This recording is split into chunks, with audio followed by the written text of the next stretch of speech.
माझ्यापेक्षा जास्त स्ट्रॉंग आहेत. तर आज आम्ही चाललोय घोराडेश्वर मंदिरात. लेट झालाय पण अंधार पडत आलाय.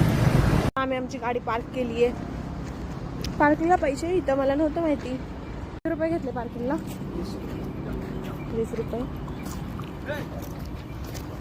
घाबरले ना, गाडवं आहे तिथं, गाडवं. मी एकटी पण नाही चालू शकत एवढं. मी लोक इथं बेबी घेऊन आलेत. परत थांबले मी. माझे कॅलरीज बर्न होत आहे. ते गरम पण होते बघ. ऐसा मत करो मेरी जान.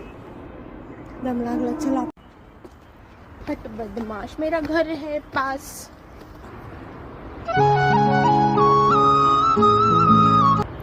फोटोशूट चल रहा है. फोटोशूट. एवढंसं चालत आलंय, मला असं नको नको झालंय. अजून वर जायचंय मला. जाणार आता फायनली मी वर जाणार नॉन स्टॉप. 4 वेळा स्टॉप घेतलाय एवढ्या जर्नी मध्ये. मी आणि त्याची पिल्लं घेऊन चालली आहे वरती देवाच्या दर्शनला. बघ ना, गेले तर नाही वरती पण खायला घेतलंय. ती छोटी मुलगी पण माझ्यापेक्षा फास्ट चालली. तिला नीट चालता पण येत नाही, तरी चालते. तेव्हा असं विकायचं नव्हतं इथं. काय किती छान आहे आणि किती मोठा आहे हा गणपती. कुछ भी